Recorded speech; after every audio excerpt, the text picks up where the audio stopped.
Imana ishimwe. Imana ishimwe.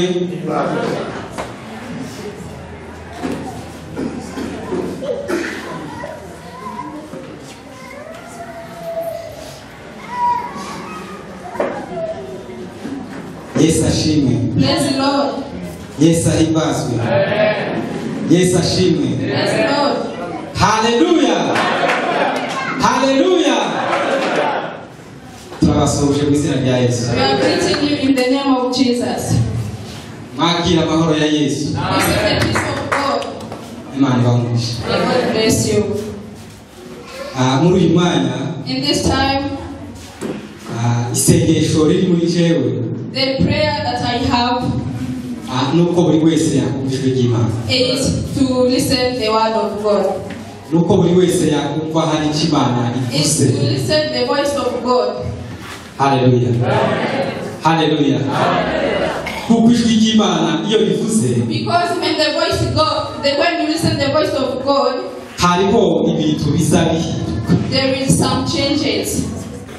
Ijwi ry'Imana iyo rivuze, When the voice of God talk to somebody, hariho ibintu bisha biza bigaragara. there is some new things that appears.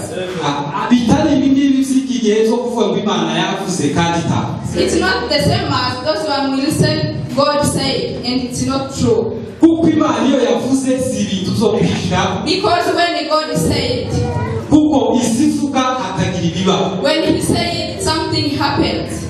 Iyo usomye mu gitabo cy'Itangiriro igice cya mbere ku murongo wa mbere, When you read in the book of Genesis, Bibiri iravuga ngo the Bible says that Imana iravuga ngo God says that habeho let things happen, ibintu bitangira kuba. and things started to happen. Isi ngo yari umwijima gusa. The world was the full of darkness. Isi nta kintu cyari kirimo. It was empty. Isi ntiyari ifite ishusho. It was shapeless. Ariko umunsi Imana yatangiye kuvuga, But when the God started to talk, hatangira kugaragara ibintu ku isi. some changes appeared. Ni nako iyo Imana ivuze mu buzima bwacu, That's why when God says in our hari life, ibintu bidasanzwe biza bitangira kubaho. there is Haleluya. some changes in our lives. Haleluya. Hari ibintu bishasha biza There bitangira is some kubaho. changes started happening. Hari ibintu bishasha biza bitangira There kubaho. is new things happened in our lives. Iyo Imana ivuze, When God says, it happens. habe n'iyo hoba hari ibyo byarapfuye. Even if there is some things that dead, Iyo ijwi ry'Imana rivuze, when the voice of God is there, birazuka. it rises. Ntiwumvishije se inkuru zo kwa Lazaro? Don't you listen the story of Lazarus? Lazaro yaragize iminsi ine yarapfuye. He was dead. No gushimura barashimura. He was buried him. Ariko umunsi Yesu yahageze, But when Jesus arrived, ijwi ryiwe gusa ryonyine only his voice. yarahamagaye ngo Lazaro. He called the Lazarus. Lazaro arasohoka. And he raised up. Amen.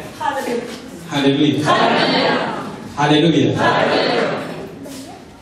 Iyo usomye mu gitabo cya Ezekiel 34, When you read in the book of Ezekiel, chapter 31, that's 7, so Ezekiel yeretswe amagufwa yari mu kibaya, Ezekiel showed bones, kandi ngo yari atatanye. and it was separated.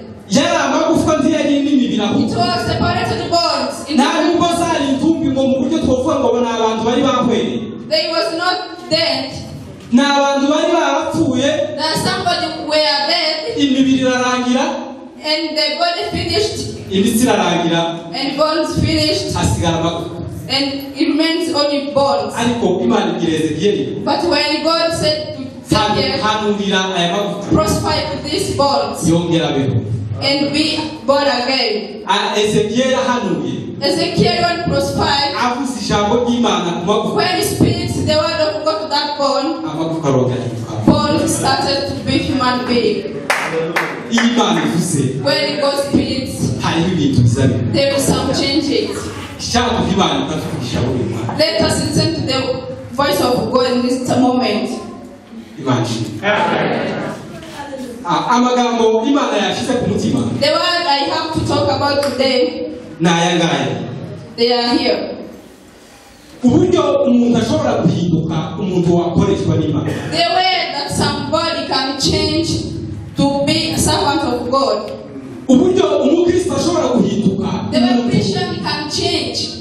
Uburyo umukristo ashobora guhinduka umuntu wakoreshwa n'Imana. The way that Christian can be changed to the servant of God. Kubera ko Imana ari umwuka.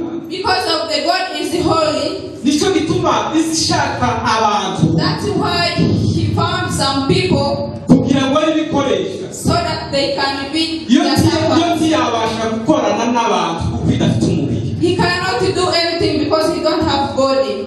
Yani yitiza imibiri yacu. He assists our bodies. Kugira ngo ikorere muri twebwe. So that he can work through us. Ibashe gukorera mu bantu. So that he can work through people. Imana ni umwuka.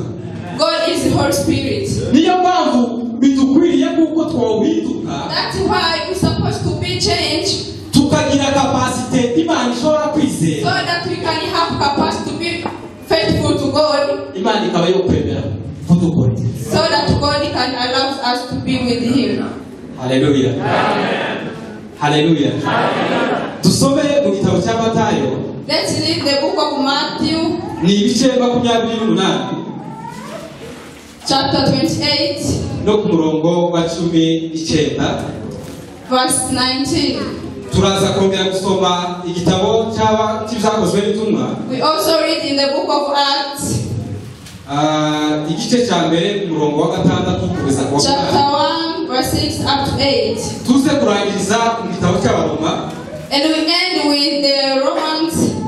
Igice cya 12. Chapter 12. N'umurongo wa 2. Verse 2.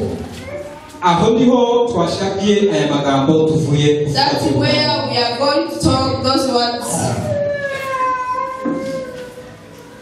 Ijambo riravuga ngo The word says that nuko mugende muhindure abantu bo mu mahanga yose. you go and changes the whole of the nations. Abigishwa. Disciples. Mubabatiza mu izina rya Data wa twese n'Umwana n'Umwuka wera.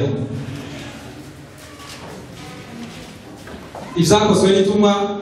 Acts. Igice cya mbere ku murongo wa 6 kugeza ku murongo wa 8.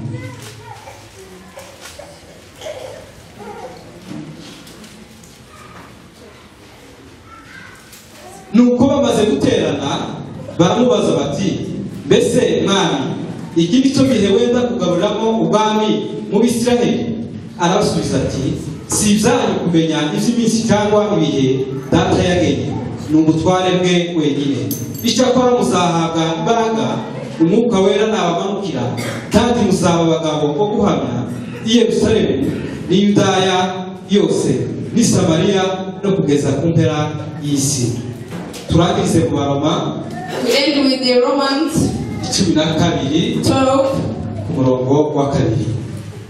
Verse 2. Kandi ntimwishushanye n'ab'iki gihe, ahubwo muhinduke rwose mugize imitima misha, kugira ngo mumenye neza ibyo Imana ishaka, ari byo byiza bishimwa kandi bitunganye rwose.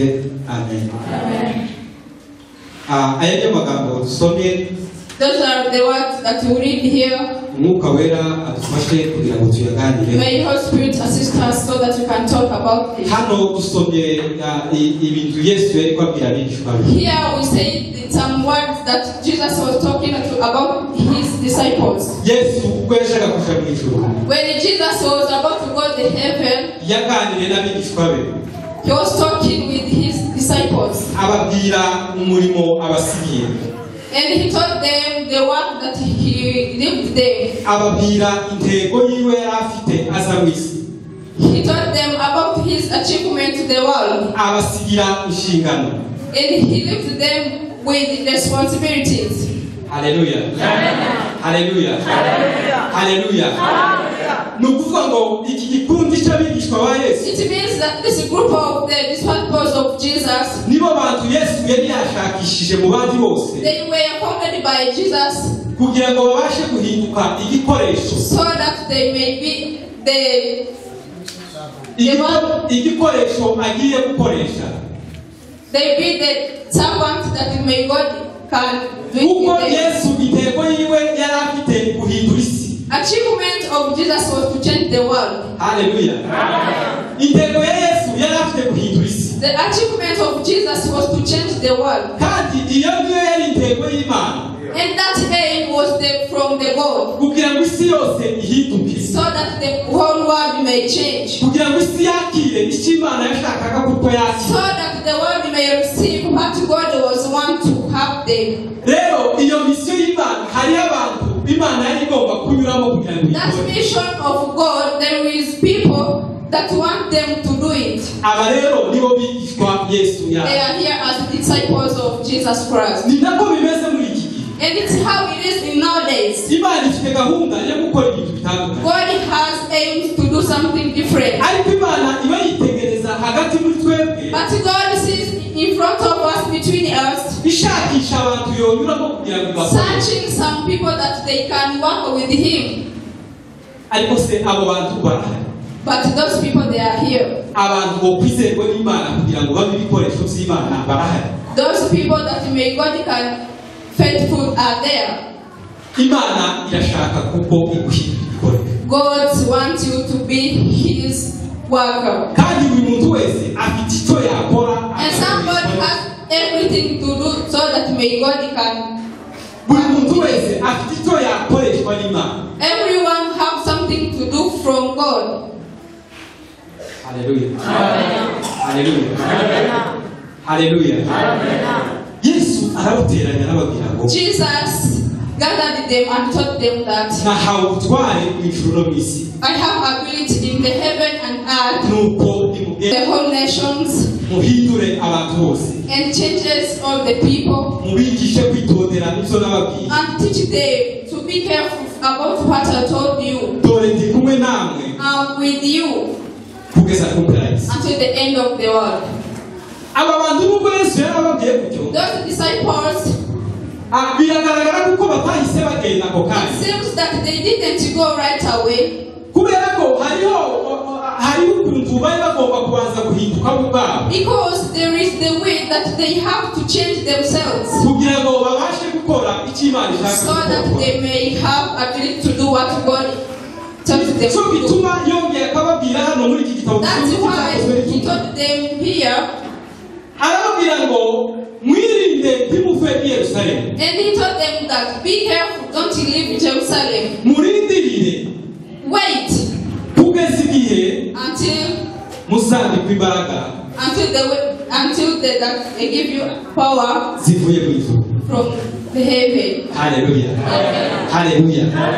Iyo dusomye mu gice cya kabiri cy'iki gitabo When we read the chapter 2 in this book, dusanga bararindiriye we see that they kugeza waited igihe umwuka wera until the Holy Spirit yaje muri bo. comes into them. Icyo umwuka rero yaraje gukora, What that Holy Spirit was coming to do yaraje kubahindura ba bandi ubwabo was coming to change themselves kugira ngo babashe gukora za nshingano so that they can have to do what they were told. Haleluya. Iyo niyo ntambwe ya mbere. That is the first step. Icyo nicyo kintu cya mbere Imana ikora. That is the first step that God done. Icyo nicyo kintu cya mbere That's the first thing gishobora kuguhindura umuntu wakoreshwa n'Imana. that can help you so that you may be the servant of God. Kwemera guhindurwa n'umwuka wera. To be changed through the Holy Spirit. Kwemera guhindurwa n'umwuka wera. To be changed through the Holy Spirit. Kuko umwuka wera iyo aje muri wewe Because when the Holy Spirit is in you, aza guhindura umuntu mushya. changes the new thing. Ukazagurwa kabiri. And you'll be born again. Ukaba undi muntu. And you'll be another person. Haleluya. Ibi nibyo Yesu yaganiriye na Nikodemu. This is what Jesus was talking with Nicodemus. Nikodemu ngo yari umwarimu umuhanga. He was a teacher. He was a wise teacher. Yari umuntu uri mu bantu mu bamambure b'abayobozi bayoboye idini mu rwego rw'igihugu. He was high people. He was directed the country. Yari umuntu ufite ubumenyi bwizewe n'abantu bose. He was a very wise man. ariko But Yesu amurebye when Jesus saw him, amenya kuko he knew that Nikodemu Nicodemus, ntabwo yari yahindurwa n'umwuka w'Imana. he is not yet changed through the Holy Spirit. Ofisi Nikodemu yari arimo The offices of Nicodemus, ntabwo yari asa nayo, she was not seems like that, nta nubwo yari kwikoresha kuko bikwiriye. and he was not doing the right things. Kubera iki? Why? Yari atarahindurwa n'umwuka He w'Imana. was not yet changed by the Holy Spirit. Yesu aramubwira ngo And Jesus told him, ni ukuri ndakubwira yuko I told you that umuntu natembera kuzarwa bwa when you don't allow to be born again, kuzarwa n'amazi n'umwuka, to be born through water and the Holy uwo muntu Spirit, uzashobora kwinjira mu bwami. that person may never enter in the heaven. Haleluya. Ubwami bw'Imana Yesu yari avuze muri iryo The jambo kingdom of the God, si ubwami bwo kuja mu ijuru. it's not the one of going to Ni heaven. bwa bwami yavuze mu gitabo cya Matayo 16. It's the kingdom that he's talking about in Matthew. Ubwami bwo mu ijuru ntibusaza ku mugaragaro bababwire ngo bweze The hano. kingdom, it will not come as you see. Ahubwo ngo ni ubwami buri mu biti. It's the kingdom in our hearts, Haleluya. Haleluya. Bisobanura yuko which means that umuntu yatembeye guhindurwa when you n'umwuka don't w'Imana, allow to be changed through the Holy Spirit, umuntu yatembeye guhindurwa n'umwuka w'Imana when you don't change ngo ahinduke icyaremwe gishya, and you be born again, nta bwami bw'Imana ufite mu you will never get the kingdom of God. Imana itubabare. God forgive us. Imana itubabare. God forgive us. Nicyo gituma Yesu yabwiye abigishwa be ngo That's why Jesus was told his disciples that nubwo mbasigiye inshingano even if I leave you this, ariko muramenye ntimukave muri Yerusalemu don't you leave Jerusalem, please. umwuka wera atarabaza. When the Holy Spirit is not yet there, Yesu yari ashaka kuko umwuka wera abaza akabaza Jesus was wanting that the Holy Spirit become among of them, akabaza akabazarwa kabiri, and he passed them through. akabaza akabahindura abantu And he bashaje, starts them to be new things. akabaza akabakuramo za kamere zabo And he starts zakavukire to get out those things they do, bakabona kwinjira mu bikorwa so by'Imana, that they can enter in the work of God, bakabona gukoreshwa n'Imana. so that the God can work with them. Kuko Bibiliya ivuga ngo umuntu wese ukiri muri kamere, The Bible says that everyone who is in these desires of the world, umuntu utarahindurwa n'umwuka when you are not yet changed ngo through the ntibishoboka Holy kuko yonezeza Imana. Spirit, you will never be happy of God. Niba bivuga ngo ntibishoboka kuko yanezeza Imana, If you cannot be happy of God, birasobanura kuko ntibishoboka kuko yakoreshwa n'Imana, it means that you can't do with God, kuko Imana ntiyakoresha abitanezerewe nawe. because God can't work with the one who is not unhappy. Ntibumva amagana y'abantu bavuye mu gihugu cya Egiputa. There are very many people come from there. Bibiliya ivuga ngo abantu babiri bonyine gusa nibo Imana yarishe. Only two people. The Bible says that they were Izindi happy. za miliyoni zose Imana ngo ziyari. And the other millions of people, they don't allow to buy God. Ni ukubera ko Imana itarishimye abo bantu bose. Why does Jesus was not happy for them? Nuko bari abantu bagendera kuri kamere zabo. Because they were just doing Bari everything abantu they want. bifugishwa na za kamere zabo. They was just desires of this world. Bari abantu batarahi. They was not yet changed. Imana ishimwe. Imana ishimwe. Haleluya. Haleluya. Ntabwo nshaka kubwiriza. I don't want to talk much. Ndashaka ngo tugende bukebuke. I just want to go through it. Haleluya. Haleluya. Haleluya.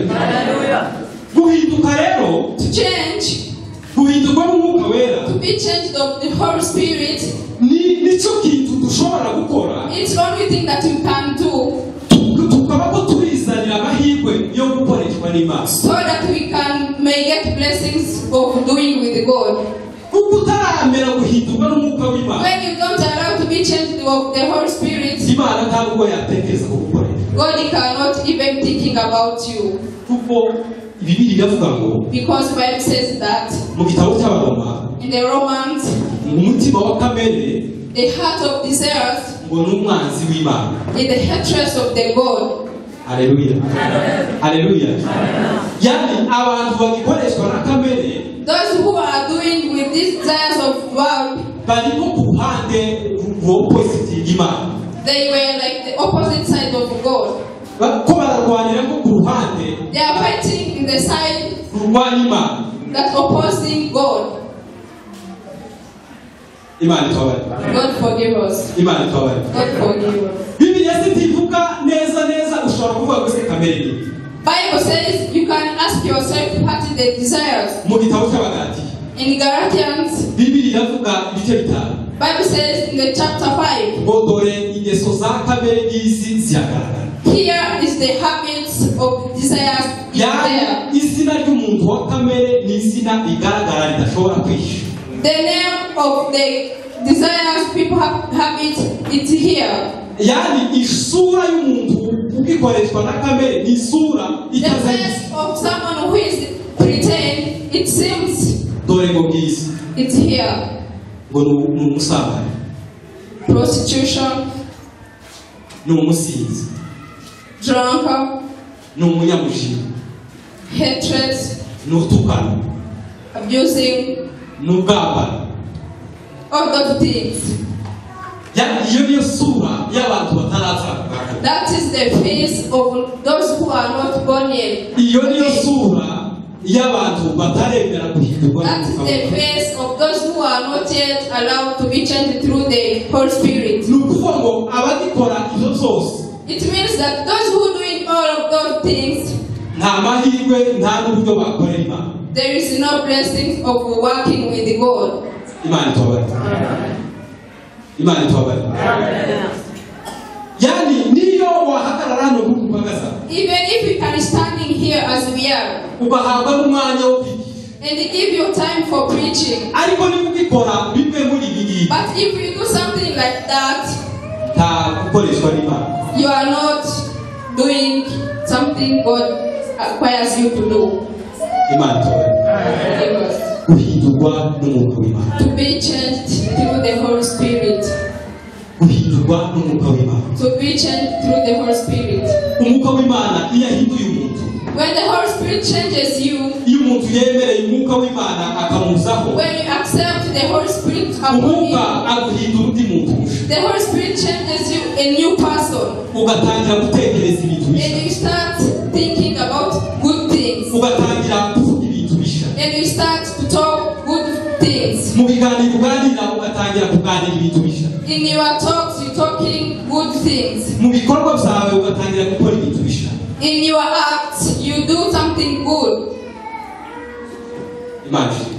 Praise Lord. Imana ishimwe. Praise Lord. Iyo urebye izi ntumwa za Yesu, When you see the disciples of Jesus, mbere y'uko umwuka wazaho, before the Holy Spirit upon to them, Yesu yari yarabihanganiye cyane Jesus was very patient of them kuko bari abantu ba kamere. because they were people of desire. Nubwo bagendanaga na Yesu, They were working with God, Jesus, ariko kubera ko umwuka yari atarabaza, but when they were not receiving the Holy Spirit, bagaragaragamo ingeso za kamere. they were seems they have some Niyo habits. mpamvu Yesu atashatse kuko bahita baja muri misiyo. That's why Jesus was not wanting us to go there Misiyo ntibayishobora because bakaba. he was already knowing that they can't do that mission. Iyo urebye nka Petero wari umukuru wabo, When you see the Peter, their leaders, ukareba ukuntu yahubukaga mu byo avuga. and he was very stubborn. Imana itubabare. God forgive us. Imana itubabare. Mukandi kanya mwese. One day they were with Jesus. Ati ndaza gusigara jenyine mwese mwata. I am going to be alone, you were sleeping. Petero kubera guhubuka mu byo avuga, Peter, kandi kubera impamvu za kamere, because of he has some habits, yavuga ngo nubwo abandi bose bari kuguhaje, he said that yewe even if those are they are going to sleep, turapfa. I will die with you. Yesu arunamuka aramubwira. And Jesus told him, aramubwira ngo he told him, wewe si ukumpana gusa, you are not going, wewe uranyihakana inshuro zitatu. you will deny me 3 times. Imana itubabare. God forgive us. Imana itubabare. God forgive us. Umuntu rero utarahindurwa n'umwuka w'Imana When you are not yet changed through the Holy Spirit, azavuga gusa ibintu you just talk. adashobora You just talk something you cannot do. azavuga gusa ibintu atazi yo kuvuga. You just talk something you don't have idea. ntagira uburyo bwo gukontorora ururimi rwe. You don't have the way that you can control your tongue. zivuga ngo wirinda muzavuga ngo aba umunyabwenge. And here Bible says that when you are careful about what you are saying, you are wisdom. Akenshi ibicumuro tugira ku Mana ni amagambo. Some people don't think that you have before God, it's our language. Twoceceka twocumura gake. When we keep quiet, we can do something bad. Ariko kubera kutagira self control niyo mpamvu tucumura. But if we don't have self control, we continue to be sinner. Tuvuga cyane. When we talk, we are talkative. Iyi niyo yari ingeso ya Petero. That was the habit of Peter. Imana itobare. Imana itobare. Imana itobare. Bibiri zivuga mu gitabo cya Yakobo ngo Bible says here in the book of Jacob, inyamaswa ziza zibashwa nubwo zaba nini, even if the animals eat big, baba n'abantu bagira uburyo bwo kuzikontorora. the human being have the way to control them. Amato yo mu nyanja nubwo ari manini, Even sheep, they are so big. ariko abana b'abantu bazabasha kuyakontorora. Human being, there is some way that can control them. Ngo ariko dufite urugingo rumwe rutoya mu But we have one part, ngo bigoye kukontorora. it's hard to control. Ngo ni ukuri. It's only our tongue. Tongue. Imana itobare. Imana itobare. Rero abantu bemeye guhindurwa n'umwuka w'Imana, When we are allowing to be changed of the Holy Spirit, icyo bazakontorora cya mbere ni ukuri. when the first thing you control, it's your tongue. Ni ukuri. It's your tongue. Haleluya. Haleluya. Ubonye umuntu avuga ko ari mu mwuka w'Imana, When you see somebody and he said he's the Holy Spirit, ariko atazi gukontorora amagambo avuga, and he don't know how to control his word, ni uongo, anadanganya. it's a liar. It's a deceiving Ikintu cya himself. isomo rya mbere umwuka kwigisha ni The first lesson is to control your kuko tongue. umwuka batinya kuko nuvuga menshi, And the Holy Spirit seems when you talk much, uraza gucuma, you will spoil everything. uraza gutwaza benshi, You will do something bad to uraza us. kuvuga ibitari byo. You will talk something Niyo mpamvu bad. umwuka ikintu cya mbere azakora mu mwana That's w'umuntu, why the first thing that to do aza gufata akanwa. is to hold your tongue. Habe niyo wagera ahantu bahaye bavuga ibintu, Even if you reach somewhere that ariko talk uzabumva things, wowe ni nkaho hari umuntu wagufashe but you see that your tongue is holding. uzabumva wowe hari umuntu wakubwira ngo tekeka tu, Something hold you not to talk. uzabumva hari umuntu wakubwira ngo tekeka tu. You feel like someone tells you don't talk. Ariko niba uri mu mwuka w'Imana, But when you are full of Holy aho Spirit, usanze ikiganiro cyose ukumva woterera kobe, when you find some people they are talking, you find urubuga rwa telefone uriho ukumva icyo bavuze cyose wogikomantaho. and some people you say that I can want to Chunguza huyo roho. control that Holy Spirit. Ntabwo ari umwuka w'Imana uri. It's not Holy Spirit in you. Haleluya. Amen. Haleluya. Turi hamwe. Are we together? Uzamura amaboko. Raise your hands. Haleluya. Ntabwo umuntu uri mu mwuka w'Imana, Somebody who is in Holy Spirit, buri komantere yose yinjiye kuvuga he can command to everything. buyivuge. You cannot talk everything that you listen. It's not there. Umwuka w'Imana azavuga ngo tete. Holy Spirit tells you that keep quiet. Twemere guhindurwa n'umwuka. Let us accept to be changed of the Holy Spirit. Umuntu uri mu mwuka w'Imana, Somebody who is full of the Holy Spirit, turi hano mu materaniro hano, if we are here in the church, si buri ngombwa ngo buri mwanya mpaka ubyanze. it's not necessary to come here. Umwuka w'Imana azavuga ngo tete. Only the Holy Spirit tells you to keep quiet. Haleluya. Amen. Haleluya. Tete. Keep quiet. Tete. Keep quiet. Kandi guceceka mu materaniro And to be quiet in the church, ntibisobanura ko tutanezerewe. it doesn't mean that you are not happy. Oya. No, Wonezerwa ukanezerwa you can be happy n'ubwo utavuga warambura gusa even if we cannot talk anything. Imana igishe. Only God be happy for you. Haleluya. Amen. Haleluya. Amen. Ntabwo mpamvu ngo abantu bose baceceka mu materaniro, I'm not talking that be quiet in the church, ariko Bibiliya ivuga gute? but the Bible says that Nibavuga when they talk, bavugire kuri gahunda. talk as they according things. Haleluya. Nibavuga When they talk, bavuge bakurikirana, they talk according how they bavugire are, kuri gahunda. according to program. Ko turavuga guhindurwa n'umwuka w'Imana, We are saying about we changed the Holy Spirit. umwuka w'Imana rero yamaze kugera muri Petero. The Holy Spirit reaches to the Peter. Ikintu cya mbere yahinduye, The first thing that he changes, ni reaction za Petero yahoraga. it's his reactions. Petero baravugaga gutya akaba aravuga. Peter, when they were talking, he was very talkative. Muri kwa mu gashamba ka Gethsemane. You just remember Igihe igitero cyaje, when Jesus was about to be called, umuntu wa mbere watoye ikota aja kurwana ni Petero. the first person who was arrested the throne was Peter. Imana itobe. Muzi ko turimo abakristo borwana. Here we are Christians that can be fighter. Munajua hivyo? Don't you know that?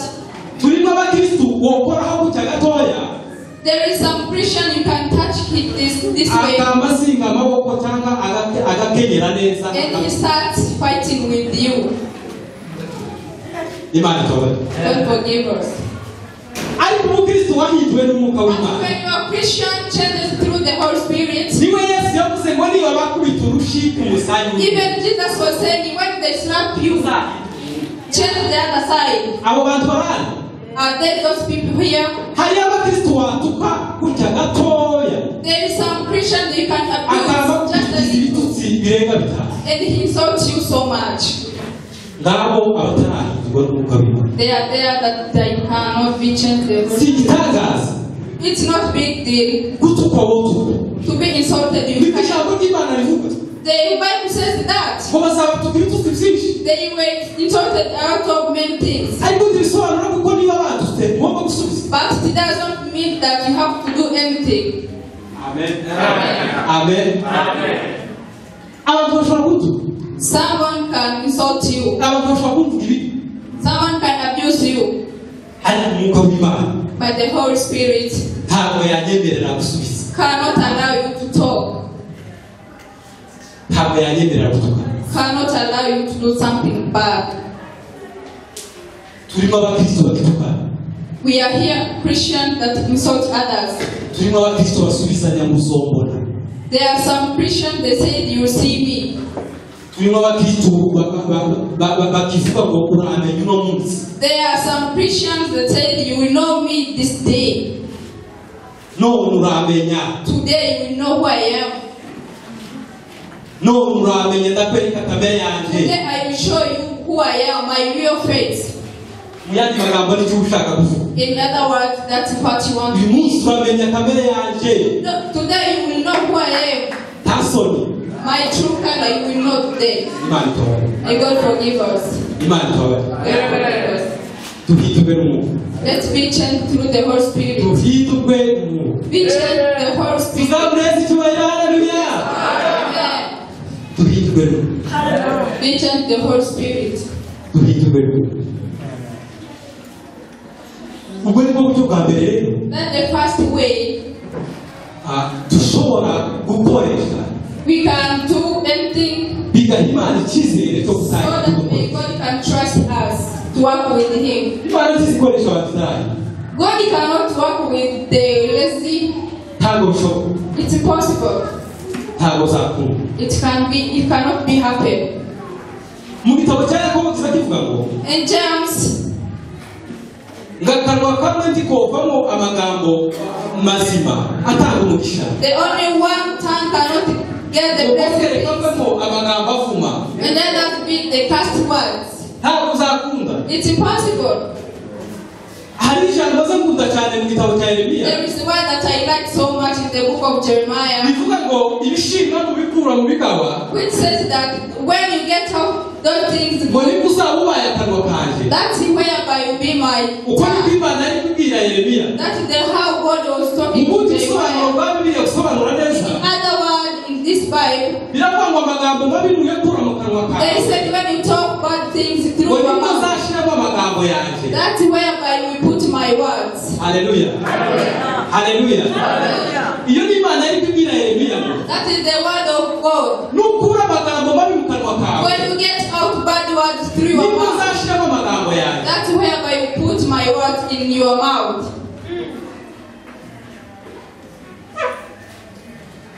Tuzakoreshwa n'Imana nuko twahinduwe n'umwuka w'Imana. You be servants of God so that you can be changed through Holy Mu Spirit. magambo tuvuga. In our words. mu magambo In our words. mu magambo In our words, we talk. ibitutsi Insulting. ibitutsi Insulting.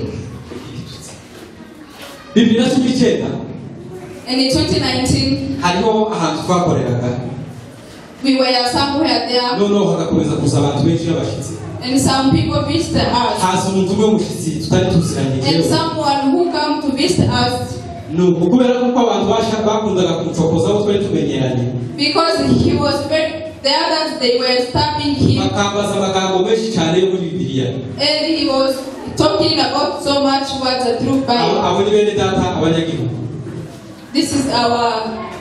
noneho So haza kuza umwe w'umushyitsi they become one visitor from our arambwira ati place. ese ni wowe pastor numvise baba He told me that I am the one who was the author. kubera ko naje ndi umukozi He w'Imana said, I am also the servant of nuko God. dutangira kuganira And we start talking no gukomeza gusubiza ibibazo akenshi and babaza replying the questions that we were talking about. ariko umunsi umwe naje gutungurwa But one day I was surprised. n'ukuntu yaje aje mu kazi mu gitondo He was coming as usual. mbona yarakaye And I see that he is getting atangira kuvuga angry. muri mitahaye numva And he starts talking the ariko language he namureba was ukabona not. uburakari bwinshi But cyane when I see him, I see he is ari kuganira angry. n'abandi He was with the other people. noneho nyuma aza kumwegera But later I come to him ndamubaza ati se ko mbona uyu munsi no kunda musanti wawe and ask him, why don't you greet even me? ko mbona warakaye Why are you so angry? ikibazo wagize ni iki What's the problem? ngo harimo umuntu ngo wanze kumwishyura And he said that there's somebody who don't want to pay ngo him. none So ngo nicyo cyamurakaje that's why I'm getting angry. kandi ukuntu ahayumva agiye kubikora And the way I feel to do it, ngo azatwara umupanga I go with the panga. imana tubare noneho avuze ibintu When he talked that, ndamubwira ati ariko ni wewe cyangwa ni umuntu and I asked him, are you the one whom I know or it's another one? ni wewe tuzo tuganira cyangwa ni The umuntu one whom I used to talk with. ngo niwe He said, yes, I'm the one. uracyafite ukuboko kotera umupanga ugakubita umuntu Do you have a hand that can cut your neighbor? ati pastor ati kwifaranga He said, yes, for man I can. ati kwifaranga no kukubita For the man I can beat you so bad. hano ni umugore gatubwiye ngo umugabo And she was a woman. ati kwifaranga no kukubita The man I can beat you. icyo nari kaze kuvuga ni What I was want to do is, urumva umuntu yarahinduwe n'umwuka w'Imana is that person changing through her spirit? oya No. hari n'abantu bovana kubera impamvu z'ifaranga There was some people can fight because of the man. kandi abo si abantu bo hanze ni abagizi And they are not the others outside, they are here. bovana kubera ifaranga They can fight because of the man. botukana kubera ifaranga They can do something bad because of money. imana ikabari imana ikabari agakiza Salvation, agakiza salvation, ni ikintu gikomeye it's very big thing. haleluya haleluya si ikintu wagereranya n'ifaranga It's not something you can do easy. si ikintu wakwemera guhanura kubera ifaranga It's not something you can put down because of money. si ikintu wakwemera gutesha agaciro kubera ifaranga It's not thing that you can not divide because of the money. kandi agakiza And salvation, ni iki kintu kidakomeye it's like something which is not hard. ni ikintu giharika akanya gato It can fall down anytime iyo kitarinzwe when you don't protect it. ni nk'umuntu utwaye kureti y'amagi It's like someone holding the eggs. ntabwo yoje ahantu hari abantu benshi basigane You cannot be fighted when you have eggs. ntabwo yakwigira uko ashatse You cannot do anything you want kuko afite ibintu bishobora guhanika anytime because you have something can be spoiled anytime. n'ibi bintu by'imana tuba tuvuga hano The same as these things we talk about of God, ibi bintu by'agakiza these things like salvation, ni ibintu bizazaba biharika mu minota gusa it's something can be spoiled in one time ukabura biharije and it spoiled everything. kandi kugira ngo wongere ubiyore byaharitse And it's hard to then get them. ni ikintu gikomeye. It's very hard. Nicyo gituma Yesu yavuze ngo That's why Jesus was muramenye saying, ngo imaragara zanyu be careful about your treasures. ntimuzazihanurire imbere y'ingurube. Don't give out for Kuko anyone. ngo zizazikandagira zizikanyage. They will just walk about them. When they finish them, zibahindukirane namwe zibahe. they come about you. Agakiza kawe niko kakurinda. Your salvation is your protector. Iyo ugakubise hasi burya When you just put it down, icyari gikurinze kiba kigiye. you are sure it disappear. Agakiza Salvation. Imana itubane. Guhindurwa n'umwuka w'Imana. Be changed through the Holy Spirit. Guhindurwa n'umwuka w'Imana. Changed through the Holy Spirit. Ikindi kintu Another thing Imana ikoresha that God does kugira ngo tubashe guhinduka abantu, so that you can be somebody ashobora kwizera ikabakoresha that can trust you and work with you. ni ijambo ryayo. His word. Haleluya. Mu gitabo cya Timoteyo In Timothy, biravuga ngo it says that ibyanditswe byera byose the whole of that zahumetswe n'Imana, they were spoken of the God. bifite umumaro They have value, mwinshi cyane a lot of value, wo kwigisha umuntu, so that they can teach you kumuhindura, to change, kumuhana, to be obeyed, umuntu w'Imana akaboneka ashitse, so that you can be seem like you are right. akagera mu kigero gikwiriye, You can get the state that you are allowed, ngo bikamutunganyiriza so that they can help you. kugera aho yabasha gukora umurimo You w'Imana. can do the work of God. Haleluya. Nubwo process yo gukorera Imana ukumva ari ndende. Process of doing it with God, it's a long journey. Haleluya. Haleluya. Gukorera Imana si ikintu wahaguruka gutya gusa wavuga ngo gukora. To do the work of God, it's not something you can do Ni anyhow. process ndende. It's a lot of things process. Kandi yo mu indani muri wewe. And it's in you. Nukwemera kubanza ugahanwa. It's to allow you to be. Nukwemera kubanza ugahindurwa. You have to be changed first. Nukwemera kubanza ugatunganywa. It's to allow your things to live things, Ukabanza ukagera muri level so that you can get the level ishitse which is required mu in maso y'Imana, front of Jesus, apana mu maso y'abantu. not in presence of Mu humanity, maso y'Imana presence of God, ukabona gukora imirimo myiza. so that you can do the right things. Haleluya. Haleluya. Timumva ko urugendo rurerure. Don't you see that it's a long journey? Kubanza kwemera guhanwa. Imana To ikaguha. allow God to Imana ikaguhindura. God changes you. Imana ikaguhindura. God to allow God changes you. Ntabwo nzoga. It's not easy. Niko ijambo ry'Imana twasomye mu gitabo cy'Abaroma. That's why we read here in Romans. Byavuze ngo It says that muhinduke rwose be changed mugize imitima mishya with the right heart, kugira ngo mubashe kumenya neza so that you may get to know that ibyo Imana ishaka what God wants, nibyo byiza it's good, bikwiriye that it's good, kandi bitunganye. which is very right to you. Haleluya. Haleluya.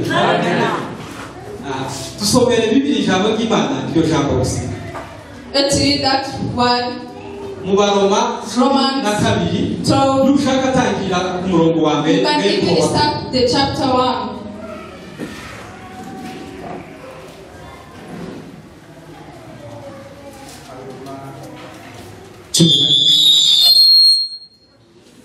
Abaroma 12 umurongo wa mbere kugeza ku wa kabiri. Aravuze ngo bavandimwe, kubera ko Imana yabahaye imbabazi ndabihanangiriza ngo mwitange maze mube ibitambo bizima byeguriwe Imana bishimisha. Uko niko kuyikorera kubakwiriye. Timugakurikize imibereho y'abiki gihe, ahubwo mureke Imana ivugurure ibitekerezo byanyu, mube muhindutse rwose, nibwo muzashobora kumenya neza ibyo Imana ishaka, kugira ngo muhitemo ibyiza bishimishije kandi bitunganye rwose. Amen. Hallelujah. Hallelujah. Abishimye jambo ryashiramo kwera. Those who will say that God hears their hands.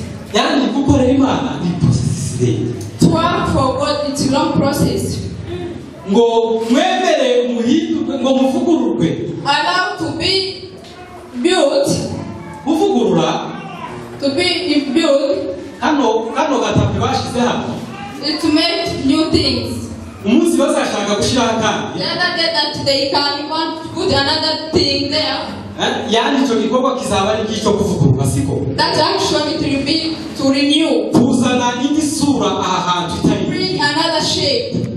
Nukuvuga ngo iyi sura yindi bazazana. Which means that another image. Ntabwo bazashika ngo bamamatika kuri akanga. They will not just put there anyhow. Bizasaba ko bashanyura ibi byose. They will put off everything. Babishanyure byose. Put off everything. Remove everything. Babone gushiraho ibindi. So that they can get another things new. Nukuvuga ngo guhinduka. Which means that kuvugururwa. It's to renew. Gukuraho inyuko byari bimeze. To remove things that you have before. Gukuraho uko zasaga. To remove the way it was. Gukuraho uko wumva ibintu. To remove the way you were thinking about. Gukuraho uko wavugaga. To remove the way you talk. Gukuraho uko watekereza. To remove the way you were thinking. Akazibidisha. And put another thing new. Kandi umuntu yabaye musharero. When you become new. Ngo nibwo abasha kumenya icy'Imana. That's whereby you have to get what God wants from you. Gikwiriye. That which is right. Kandi gitunganye rwose. It's righteous. Impamvu Imana izishaka ngo tubaze duhinduke ibone ko The dukorera. reason as why Jesus wants us to change. Nuko umuntu utarahinduka adashobora kumenya ubushake bw'Imana. When you are not yet changed, you cannot know the will of God. Umuntu utarahinduka adashobora kumenya icyo Imana ishaka. You cannot know what God wants you to do. Ariko umuntu wahindutse. But when you are already changed, wahinduwe n'umwuka. You are changed through the Holy. Nukuvuga ngo imitekerereze yiwe. Means that your thoughts. Ibiri connected n'Imana. It's connected with God. Akabasha kumenya icyo Imana itekereza. So that you can make you the what God think about you. Hallelujah. Amen. Pawulo wari warahindutse. Paul was changed. Nicyo gituma bayavugaga ngo afite gutekereza kw'Imana muri. That's why he was talking about I have thinking of God. Atekereza ibintu bihuye n'iby'Imana itekereza. I think connected of what God was thinking. Mu bitekerezo gusa abasha kumenya icyo Imana ishaka. In his thought, he know what God wants.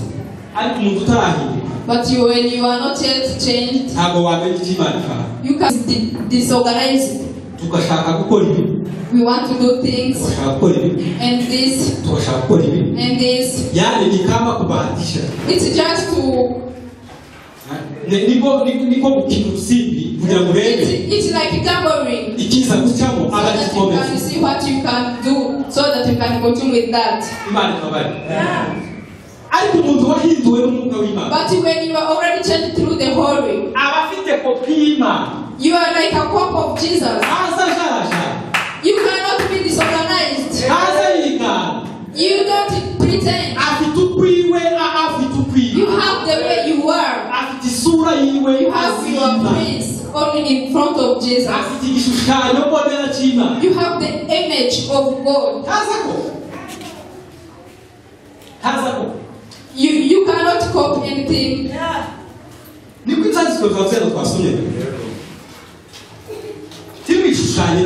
Don't pretend as nowadays person. Don't pretend. Don't do anything someone do. Just be you. Change. When you are changed, you will know what God wants you to do. Hallelujah. Amen. Hallelujah. Why somebody can be pretend?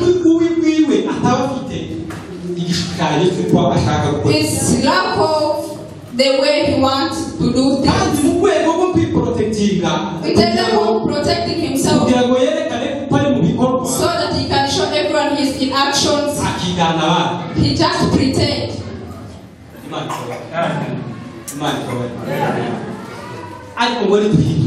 But when you are changing, we will know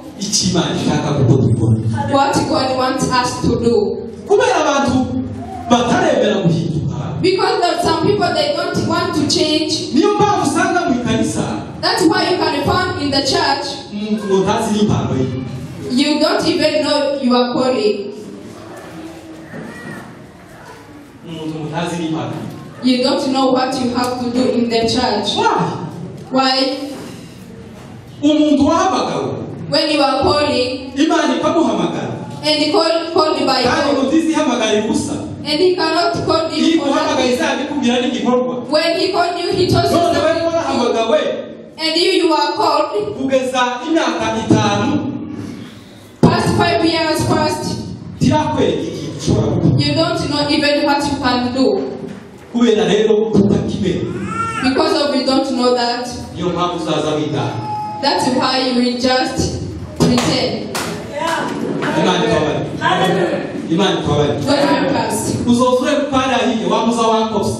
You will go there and you cop something.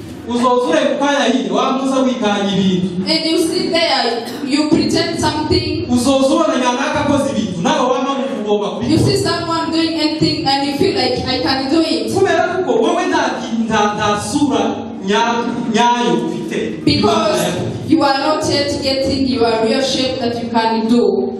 God help us. Let us change. Let us change. That is whereby we get to know the will of God. We will know what God wants us to do. The word of God, it has a lot of important things to change you, so that you can get the real level. You can do the work of God. In the book of Ephesians 2:10,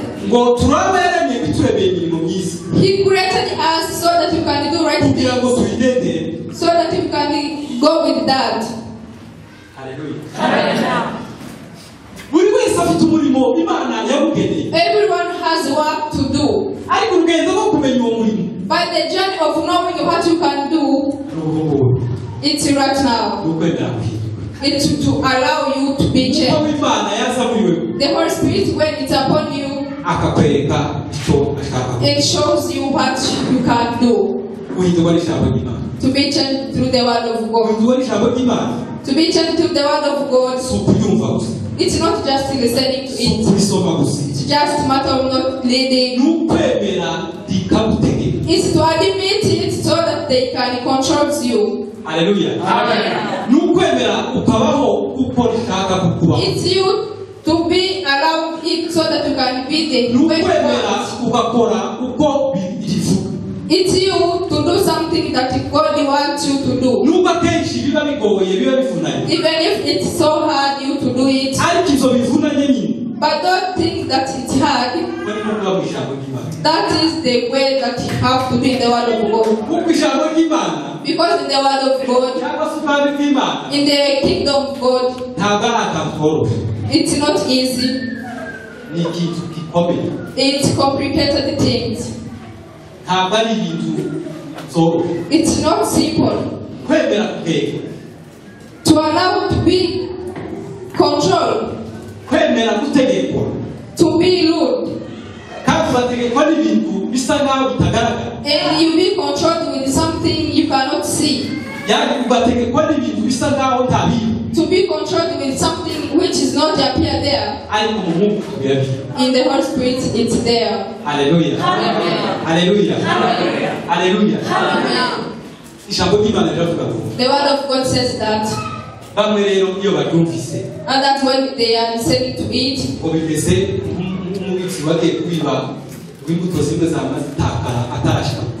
it seems like the farmer went to sow and seeds went away.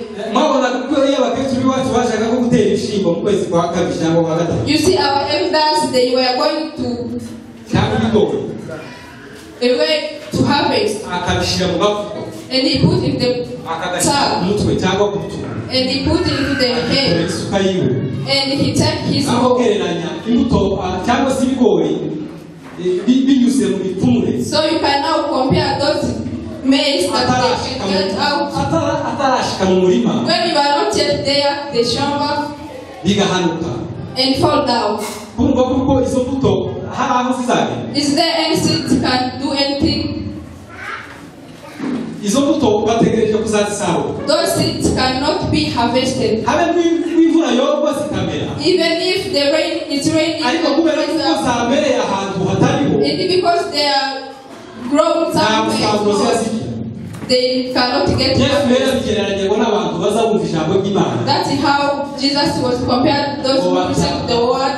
ako kanya ngo batamba kibamwe babihagaje And the same way it gets away. bakabyumva yuko byariko bivugwa Listen at that moment, ariko ni ibintu bitabari and it's not anything into them. imana itabari sinzi rero ubisuku I don't know how you used to it.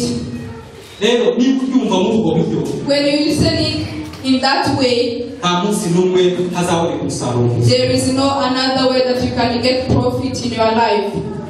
abandi nabo umubibyi akihaye agenda And others, zimwe ngo zamazirwa ku kanya they fall out the desert. hariho nk'abantu batuye ahantu hiriya muri bobo usanga imirima kugira ngo ugere mu murima hari ahantu hari amabuye hari amara You can find something there in your shamba, the stones. rero tekereza imbuto zihanukiye kuri ayo mara Think about that your seed, they fall about that stones. izo mbuto hari igihe zirasarura That seed cannot be harvested. rero abo ngabo nabo wari yesu bari kuvuga That was the word of abo ngo Jesus. ni abaza babyumva There are those who listening to it, ariko but ngo muri bo into them, ntibarigumishemo ngo baryuze they don't fulfill it.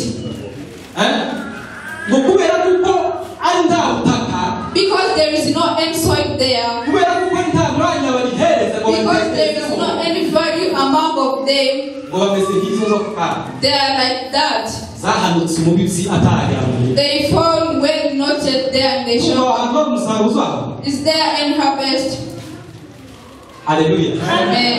haleluya ariko mu izindi ngo zamanukiye mu murima But others, they fall in the right yani garden. ngo zatewe umuhinzi yamaze kugera mu murima The farmer was there right in the garden. azitera ahantu yari yateganyije ko He azitera put there in the right place, ngo zirera and he becomes zirasarura fruits that be abo so. rero ni abumva ijambo ry'imana barikeneye They are compared to those who listening to the word of God when they abo ni want. abumva ijambo ry'imana bakaryumva nk'ikintu Those are the people who listening the word of God and they get value into them. bakaryumva nk'ikintu kiruta ifaranga And he listens to like so many things higher than money. imana ikabari haleluya turi hamwe Are we together? turi hamwe Are we together? bakaryumva nk'ikintu kiruta ifaranga And he listening to the special thing than money. muri iki gihe hariho ikintu gikomeye cyane ku isi And nowadays there is something which is hard. cyitwa ifaranga It's called the money. ifaranga Money. umukristu ataragira ubushobozi bwo gukontorora ifaranga When you are Christian and you don't have a bit to control that money, ngo azishyire mu gaciro kazo and you put in the right way, iby'imana bishyire mu gaciro kazo and the things of God in his way, ni ikibazo gikomeye it's a very big problem. ni ikibazo gikomeye It's a big problem. imana itubabarire imana itubabarire ikintu cya gatatu aricyo ndangije The third, which is the last, gihindura ubuzima bw'umuntu which changes the life of person, akaba yogera aho yizerwa n'imana so that you can be the God can trust you. haleluya Amen. haleluya haleluya haleluya ni ukubana n'abantu b'imana It's to be with people's God. hari ibindi imana There is something that God, itazagwishurira n'iyo uzose iminsi 80 it will not show you even if you pray a long journey n'iyo of days. uzatanga ugatanga ukitanga nawe ubwawe. Even if you give out anything. ariko icyo kintu Imana yabishyize mu wundi muntu But that thing it's umuntu azagiti so that that person can give it to you. ko niko system y'Imana imeze. That's the way of the God it is. ariko itangaje muri iki gihe By the wonder in nowadays, hari abakristo bumva kuko bihari. there are some Christians they feel like we are enough. hari abakristo bumva kuko bazi byose. There are some Christians they know that I had enough. I know everything. hari abakristo bumva kuko batayoboka. There is some Christians they feel like I cannot be controlled. no kwibeshya gukomeye. It's not good. igira icyo ngiye kurangiza. That's the word I want to talk. Haleluya. kandi mube maso. Haleluya. Haleluya. iyo usomye mu gitabo cy'ibyakozwe n'intumwa When you read in the book of Acts, Sawuli munsi ahindurwa the day was so be changed. ijambo ry'Imana riravuga ngo ni umwuka wamukubise hasi. The word of God says that it's the Holy Spirit changed yumva ijwi him. rya Yesu rivugira mu ijuru. And he listened the voice of God through the heaven.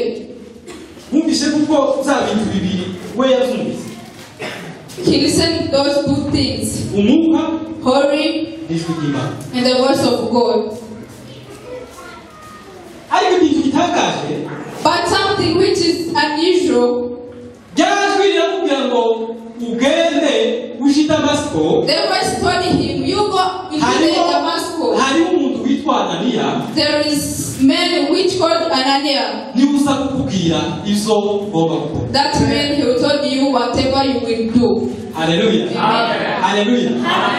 ushobora kwibaza ni ukubera ko Imana itahise imubwira ibyo ishaka You gukora. can ask that why God does not tell him exactly. hariho umuntu There is some people. niwe nashyizemo ibintu.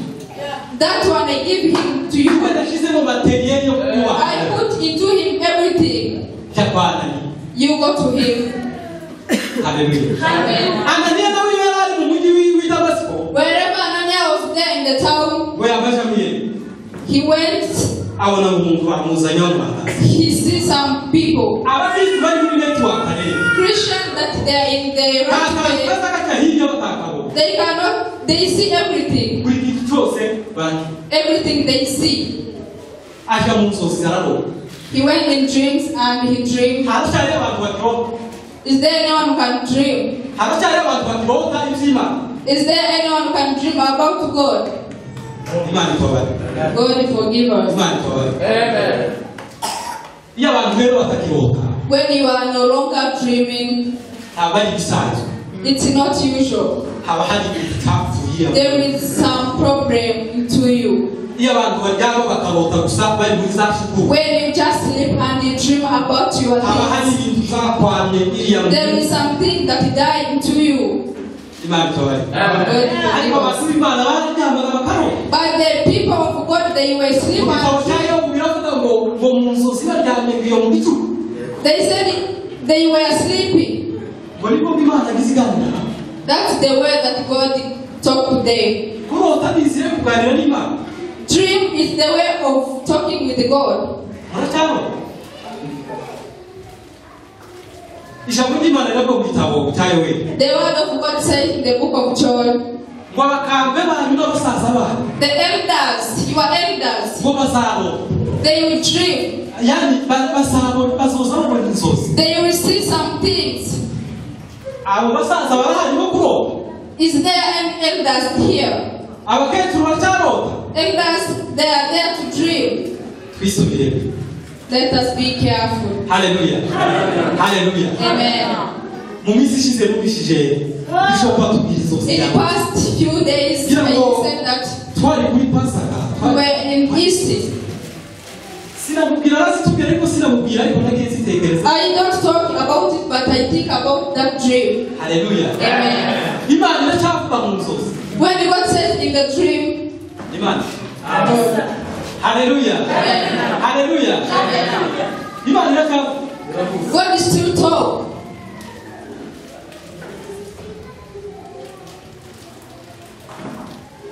rero hari umuntu There is a man ufite materiyeri zawe who have every your zo material kubaka no guhinduka. so that it can improve you and change igihe you. cyose utarakura n'uwo muntu, Whenever you don't meet that man, igihe cyose utaricisha bugufi ngo wumve ko whenever you are not humble to man, bizakugora gukorera Imana. it will be hard for you to do the work of God. Imana itobare. God forgive us. Umunsi Koruneliyo yabonekerwa n'abamarayika, The one that Cornell was shot by marayika yaramubwiye ngo isadaka zawe utanga zaramenyekanye. Angel told him that your offering accepted by God. Amasengesho yawe Imana yarayakira. Your prayers accepted by God. Ariko nta kintu ndi bukubwire. But I will not tell you anything. Tuma ku muntu witwa Petero. You go and tell that Peter. Uwari uzaka kubwira icyo ugomba gukora. He will tell you everything you have to do. Petero niwe wari ufite materiel zo. Peter, even if you can do everything material that you have. Hallelujah. Hallelujah. Hallelujah. Uzi kuko ibyo umwuka ukeneye kugira ngo bikubate. Do you know that what you want the Holy Spirit to build you? There is a man who has that thing. Kugeza uyu munsi bano umuntu tumuzi. Today you don't know that person. Kugeza uyu munsi bano iyo sengesho tuzubise. That prayer you don't no longer pray it. Kugeza uyu munsi bano uracyari umuntu wumva ko kwihagije. Until this day you feel like you are enough, you are much enough. Iyo Eliya ataje gusanga Elisha hariya Elisha yahingaga. When Eliah was not going there, Elisha yari umuhinzi wa burundu. that man will be the forever farmer. Imana ikabari. Imana ikabari. Ariko Eliya yamunyuzeho. But when Eliah passed through him, wamutera umwitero yari afite. he just gave him his clothes. Elisha yabamenye ngo ahari ikintu kibaye. That man, he knew that here is something happening. Amasiga amafizi yo guhinga And he amasuka. knows everything, he holds everything there. Akira He fought to Eliah. Elisha niwe waje kuvamo umuhanuzi ukomeye. He became a great person, a Ariko great yakoze man. gukurikira Elisha ngo But Eliya when he denied to follow him, yari gukomeza akawuhinga. he will remain as a farmer. Kuko materiel zari kuba ku buhanuzi bwa Eliya. Because that material that were built in Jericho, Zari zifite umugabo witwa Eliya. it was happening with that man. Uzi ko hari umuntu ufite ibintu byawe. Do you know that someone has your things? Hari umuntu ufite ibintu byawe byose by'umwuka. There is some people who have your things. Amen. Uzahura ryari? When do you going to see him? Uzahura nawe ryari? When do you going to meet him? Udashaka no kumva. And you don't even want to listen. Udashaka no kwigishwa. And you don't want to be preached. Urihagije. You just feel like you are enough. Ushaka kwitaba amateraniro. You don't want to be in church. Uzahura nawe ryari? Where do you meet with him? Imana itobare. God forgive us. Umwanya urashize. Our time is over. Reka ndangize kuri iki gihe. Let me finish with this one. Imana ishimwe. Amen. Imana ishimwe. Umugabo muza mwumva wahinduye isi muri iyi myaka yavuga. The man that he used to listen about him, he changed the world. Ubutumwa Reinhard Bonke. Is by that name. Ni umuntu wari ufite umuhamagaro w'Imana. He was having calling from the God. Uhereye mu busore akiri mutoya. From his youth. Ariko yaravuze ngo yageraga aho asenga akikingirana mu nzu. But he said one day he was closing the house and he Akabwira prayed. Imana ngo Mana ko washyizemo ibintu ariko And he said to God, you put me things. uburyo mbikora. But the way I do it, I don't see. Kaba ndafite mwerekeo w'uburyo nakora. I don't have direction of how I can do. Akabwira Imana Mana niba udashaka kubinyereka neza. And he told the God, show me everything. Bikuremo kugira ngo ngire amahoro. Get out that things that is disturbing me. Ahora ahangayika igihe byinshi. He was always that thing. Ariko hari umunsi umwe yari avuye ku ishuri ahantu kuko. But there is only one day. Ageze mu mujyi wa London. He was coming from the town of London. Arize gari ya moshi iza kumutwara iwabo mu Budage. He was waiting the car from Kuko there. yagiye kubihaguruka saa 11 z'umugoroba. Yageze mu mujyi mu gitondo. He was reaching there at the morning. Arafatereka mbe tembera kugira ngo aya masaha. He said that let me just walk Aze kugera so that my time can reach without getting bored. baratembera mu mujyi. And he walked. Kuko nawe washitse hano Nairobi ubitembeza. As you like when you come here Cyangwa washitse mu Rwanda ubitembeza. and you reach there and you walk out. Kwabirinda baza kugutera. And he was waiting someone to get him. And he was just walking. He reached some place. He sees someone, George Joffrey. That George Joffrey, he was old man. He was there alone. But that man was a great man. And he's younger with his brother. They were changing the whole of the land. They were changing everything there in the London. The time comes out and he sits down. And people they are coming to there. When he was walking out there, he see that house there. Because he was likely to read the same book. He asked himself, is that the one that I know? Or is another one? The heart told him, let me go and ask the gate man so that I can get much information. He went there. Gate man said that, yes, you are right. Here is the owner of the George. He said, wow. That person, I just used to read his book. I arrived to his house. And I asked him, can I get time? It's impossible to get there. When they're there, some usher were here. He opened the gate and asked, who is that? That gate man said to him, he said, it's a long journey so that you can get to him.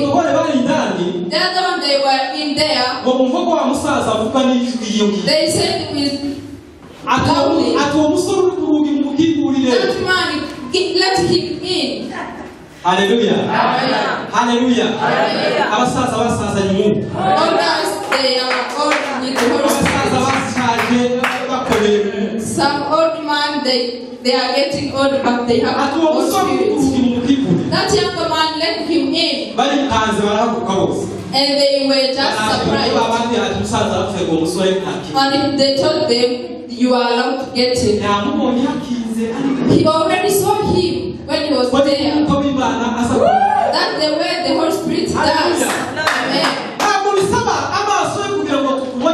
It is not requires eyes to see. When you change it and having a Holy Spirit, even if you be there up there, he will see you. When you are there far away there, even if you can see Kakamega. When you are just walking out, praise the Lord. Praise the Lord.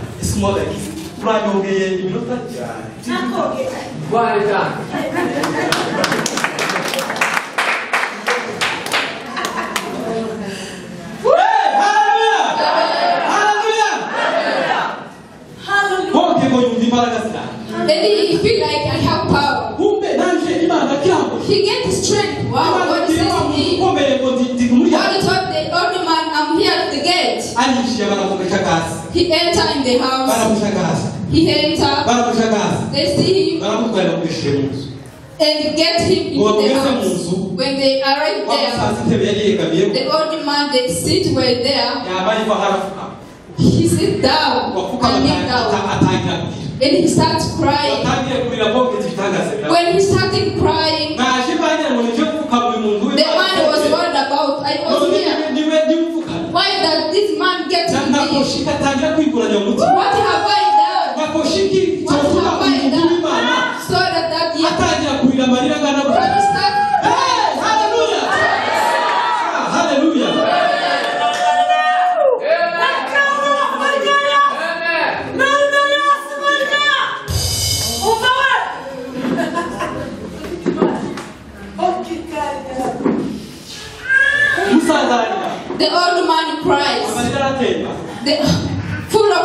tears. amarira aratemba He full of tears. arasenga And he prayed. murangiza amasengesho When he finished praying, abwira abaravuga bose na he protocol told everyone who they are there. ni wari waratumye ntinda hano ku isi runini The one who was delaying is that person. ibyo nakoze byose Whatever he done, imana yambwiye kuko ntashoboye kubikora ibyo God told me that I don't do anything. ariko imana irambwira ngo hari umusore izanyoba But God told me I will give you a young izasigara man mu musigo nari mfite that can carry my bundles. uwo musigo nimara kumuhereza That bundles when I give to him, ubwo nibwo nzahangurwa akagenda that's where I will be allowed none to kuba go. umusore w'inyange And that young man is here. ndino umusigo ndawuguhaye mwana My bundles I give to him. umusore ndawuguhaye umusigo ndawuguhaye And the mwana younger man gets that bundles. uhereye uwo munsi From that day, ubuzima bwa bombi bukora kitavugwa the change, it happens in that young man. ubuzima bwawe There is somebody who will change your hari life. umuntu uzaguhereza icyerekezo Someone who give you hari changes. umuntu ufite materiyeri zawe zose Someone have your materials.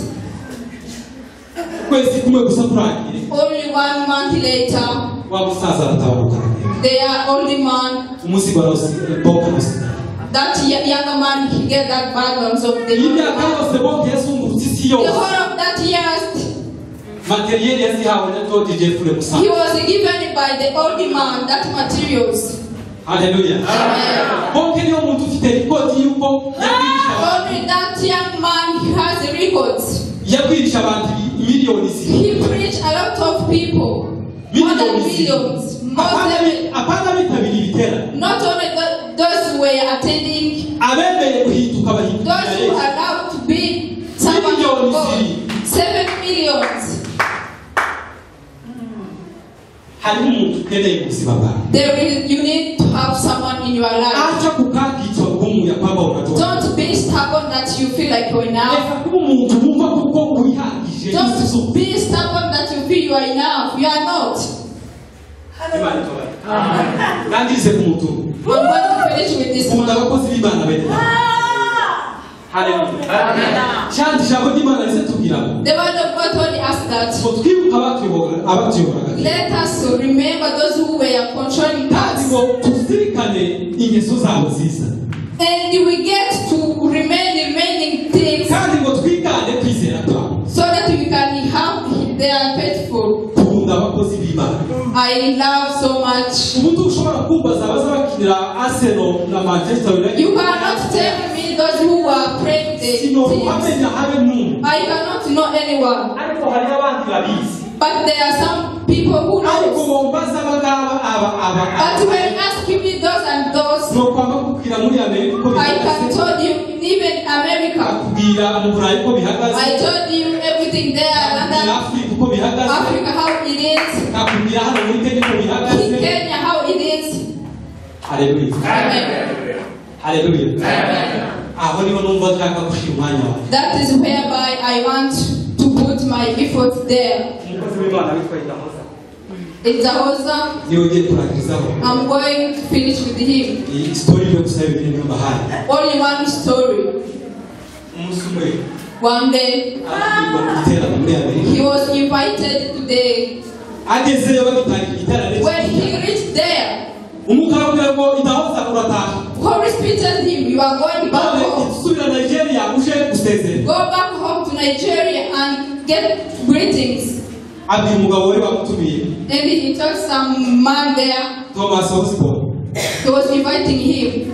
aramubwira ati Yesu arambwiye ngo ndataha He told him, Jesus telling me that I'm none going ga back. igiterane siki kibayemo And even this, I'm not going to attend it. yuri ndeka asubira Nigeria He went away back home. agezeyo When he reached there, wabwira Imana ati se Mana he told God, kumbwiye ngo ndagiye why do you tell me that go back? uyu musigo wose nikoreye This burden, ndawusubira nayo how am I going to work with it? ninde gusa Who am I going to live with it? ibi bintu by'umwuka byose nikoreye These things of the spirit, I'm ndabisubiza having nti it. Who am I going to give it to him? Imana iramubwira ngo And the God told him muri that iki gihugu cyose cya Nigeria in this whole country of nta Nigeria, muntu ufite kapasite yo kwakira ibintu there is no another person who have capacity to receive your things. atari ko kubera ko kubisabye But if you assist, ugende uriya musore witwa David Oyedepo you go to by that name umuhereze gakeya and share. Give him. kuko byo byakira byose ni He cannot get byo everything. bibasha He cannot get everything. ariko akagiye kwa Ohede And he went away. That man, aramugabanyiriza he shared to him. warangiza abwira Imana ati numvishije umuzigo mfite ntanga kandi tukavuye And he told the God, I feel like I'm free. none ibintu ndabisubira nayo It takes to be. Imana iramubwira ngo ngaho reba nawe mubuzi And the God reba aho told them, wagabanyiriza you see everyone, you know that you can share to him. aragenda agabanyiriza abandi babiri And he got and he shared some 2 people. ndahoza arababwira ngo umwami Yesu arampamagaye And he told that Jesus was calling me. natashe umusigaye muto I'm going back home. You live with this world. buriho bantu baba bakora kuri iyi si mu buryo butandukanye They are the first people who doing the warriors in this world. bafite umuntu wabahaye materiyeri They have some people who give it to him materials. hariho umuntu Imana yahaye materiyeri yawe There is some people who have your material. kandi abakozi b'Imana iyo baje kugenda When the servants of God they want to go, ijambo ni rimwe gusa bazaba there is only one what they say. bazabana They just inheritance. ntabwo bazabitunganya They get prepared. haleluya Amen. icyo jambo sinzi ko munyumva I don't know if you get that word. abakozi b'Imana ntibazabitunganya The servants of God they not prepare. bazabara They just give out. ibi binyoma tuba tubona buri munsi umuntu agiye gupfa Those lies we used to listen, they going to die. ngo nagende rwashe kubona n'abakozi b'Imana ngo bayitunganye And he said that you go to servant of God and prepare icyo yourself. ni ikimenyetso kigaragaza ubupagani That is the one of the signs of ubupagani wabubayemo imyaka yose sins. ubitunganya ubwe What are you going to be prepared and you are going to ko tuba be there? kwitunganya buri munsi We always be prepared. igitambo dufite ko tugifite ari Yesu Kristo We n'amaraso ye have Jesus Christ as our shepherd. buri munsi tuza mu materaniro twitunganye Always we come here without preparing tunabize no ourselves. gutwara ngo bishop naze And when you get sick, you call the bishop to pray for you. That's not good. ngo ubupagani It's not right thing.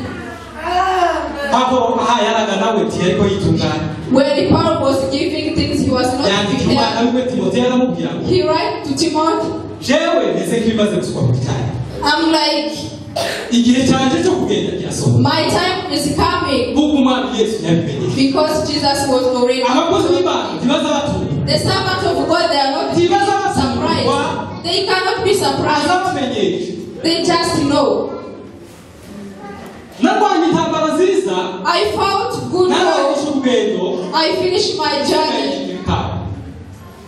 ni icyo ni cy'umukozi w'Imana aza That is the word servant of God say. ni ukurara It's just to give out. urumva witeguye kuba igikoresho cy'Imana Are you ready to be the servant of God? niba wumva ufite icyifuzo cyo kuba igikoresho cy'Imana If we feel like you want to be, haguruka mu minota ibiri dusenga stand up with your legs and you pray God. nubwo ushobora kuba wari warabaye ukundi You can feel like you were another way. ariko Imana ifite ubushobozi bwo kongera kukurema But Jesus has ability to change you and become your thing.